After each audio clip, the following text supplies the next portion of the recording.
Our scripture this morning comes from the Gospel of Luke, chapter 15, verses 1 and 2, and 11 through 32. This is regarding the parable of the prodigal son and his brother. Now all the tax collectors and sinners were coming near to listen to him. And the Pharisees and the scribes were grumbling and saying, "This fellow welcomes sinners and eats with them." Then Jesus said, "There was a man who had 2 sons. The younger of them said to his father, 'Father, give me the share of the property that will belong to me.' So he divided his property between them. A few days later, the younger son gathered all he had and traveled to a distant country, and there he squandered his property in dissolute living. When he had spent everything, a severe famine took place throughout the country, and he began to be in need. So he went and hired himself out to one of the citizens of that country, who sent him to his fields to feed the pigs. He would gladly have filled himself with the pods that the pigs were eating, and no one gave him anything. But when he came to himself, he said, 'How many of my father's hired hands have bread enough to spare? But here I am dying of hunger. I will get up and go to my father, and I will say to him, Father, I have sinned against heaven and before you. I am no longer worthy to be called your son. Treat me like one of your hired hands.' So he set off and went to his father. But while he was still far off, his father saw him and was filled with compassion. He ran and put his arms around him and kissed him. Then the son said to him, 'Father, I have sinned against heaven and before you. I am no longer worthy to be called your son.' But the father said to his slaves, 'Quickly, bring out a robe, the best one, and put it on him. Put a ring on his finger and sandals on his feet, and get the fatted calf and kill it, and let us eat and celebrate. For this son of mine was dead and is alive again. He was lost and is found.' And they began to celebrate. Now his elder son was in the field, and when he came and approached the house, he heard music and dancing. He called one of the slaves and asked what was going on. He replied, 'Your brother has come, and your father has killed the fatted calf, because he has got him back safe and sound.' Then he became angry and refused to go in. His father came out and began to plead with him. But he answered his father, 'Listen, for all these years I have been working like a slave for you, and I have never disobeyed your command. Yet you have never given me even a young goat so that I might celebrate with my friends. But when this son of yours came back, who has devoured your property with prostitutes, you killed the fatted calf for him.' Then the father said to him, 'Son, you are always with me, and all that is mine is yours. But we had to celebrate and rejoice, because this brother of yours was dead and has come to life. He was lost and has been found.'"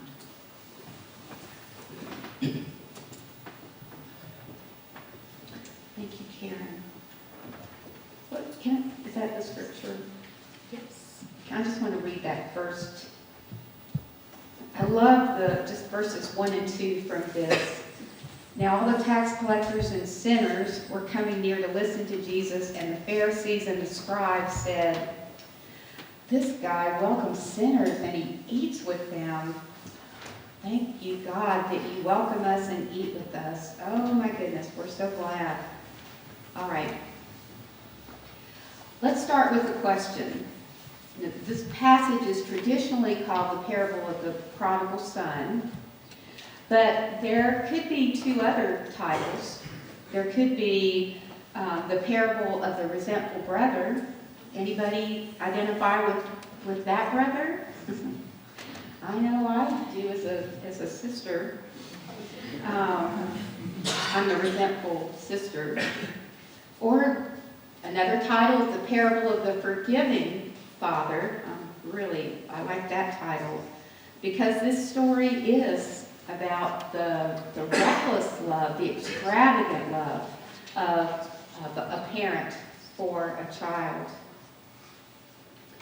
So just to recap the story a little bit, the youngest son asked for his inheritance from his father, which was such a huge, rude faux pas. I mean, if you did that in that time, it was like saying, Dad, as far as I'm concerned, you're dead to me, so can I have my money now? Because I'm just ready to go play, and yeah, I don't have any respect for you. I don't really care about you, so give me my money now. I know, we all have times where our relationships with our parents can feel pretty stuck, or some distance or walls up, but man, that was pretty, that stabs you in the heart. Dad, can I have my money now? Because as far as I'm concerned, you're dead to me. And how does the father respond? I love this part in the story. The father says, "Are you kidding? Get out of my son." Oh wait, no, I'm sorry, I'm getting that story mixed up, aren't I? That was Kathleen's character. Where's Kathleen? That was that character. No, the character that we read about in the story was very giving, and he doesn't say what I would have felt like saying. "You ungrateful kid, how dare you? This is how you treat me? Get out of my sight." Thank goodness he didn't say that.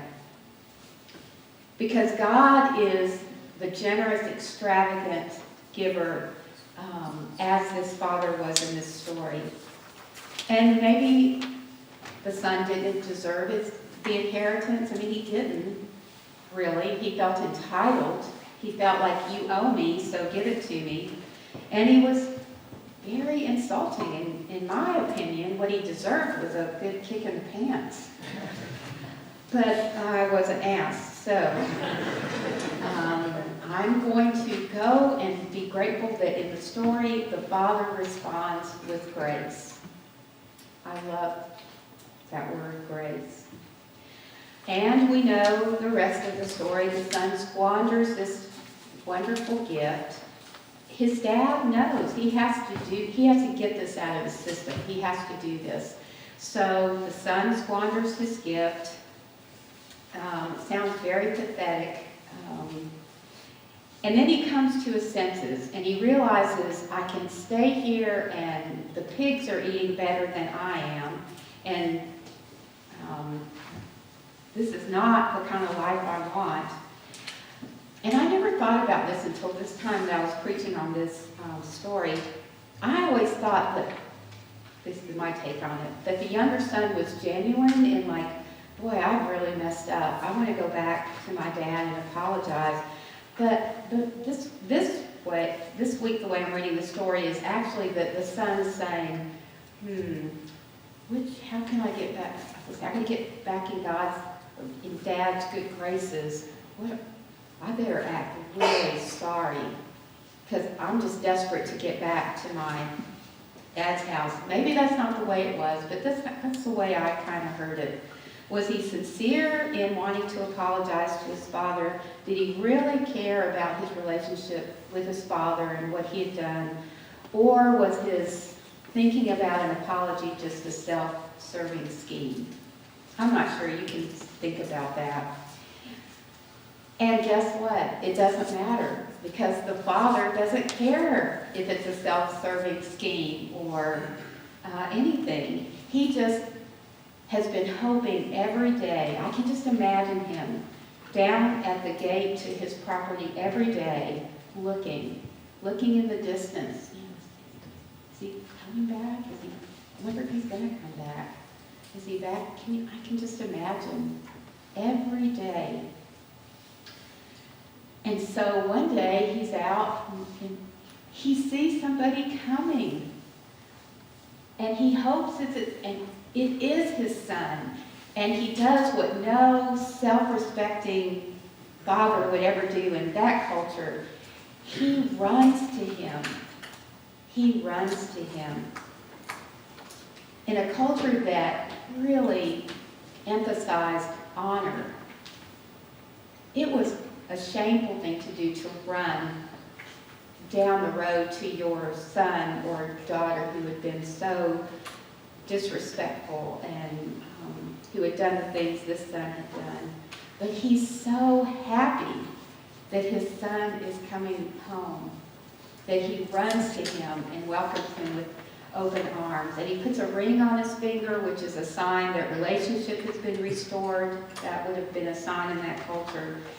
And then he doesn't stop there. He throws a massive party for him. I love that. I can't wait till my massive party when I get to go be with God.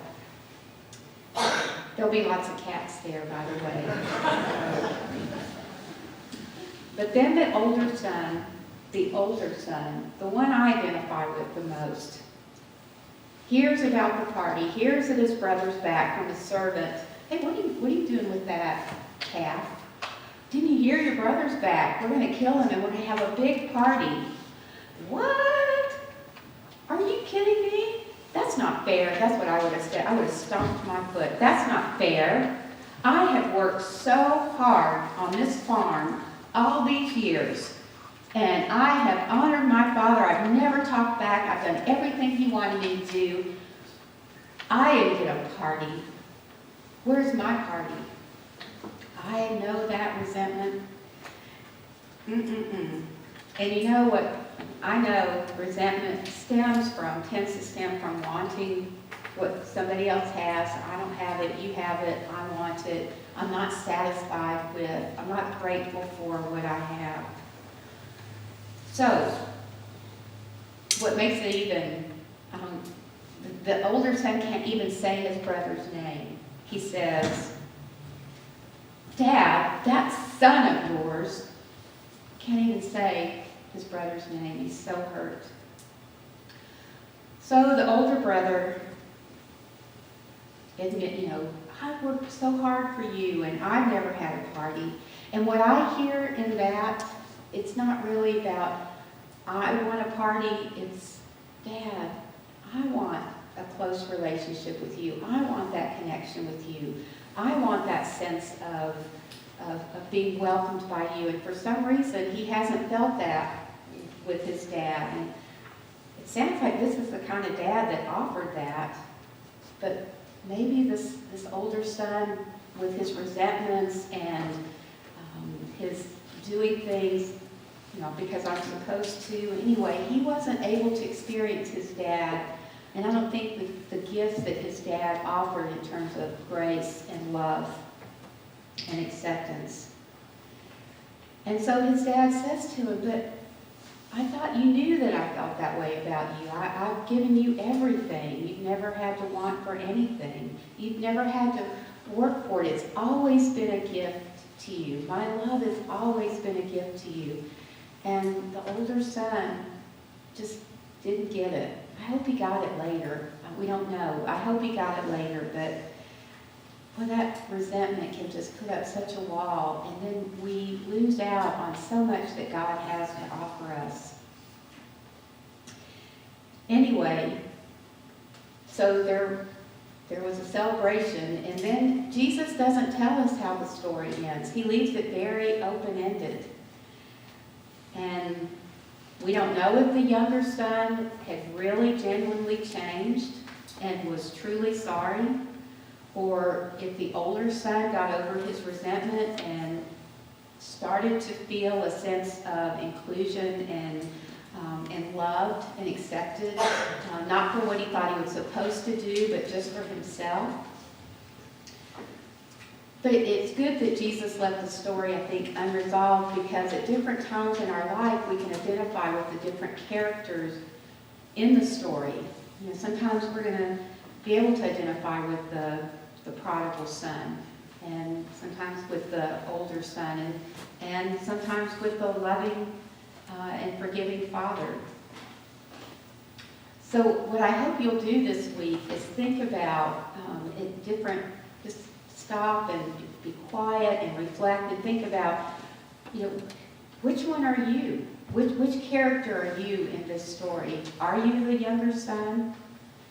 Are you the older son? Are you the father? You'll probably be in different places at different times in your life. And whichever one you're identifying with right now, what is that saying to you? What is that telling you? Especially if you're identifying with the younger son or the older son. You know, what are you telling God that you need right now? So my blessing to you at the end of this story is, blessed is the person who is not offended that no one truly receives what he or she deserves. Thank goodness we're not offended that we don't receive what, because boy, I'm glad for grace. Because we receive so much more. We think we don't get what we're supposed to. We receive so much more. And blessed are each one of us who knows that that's the miracle of this story.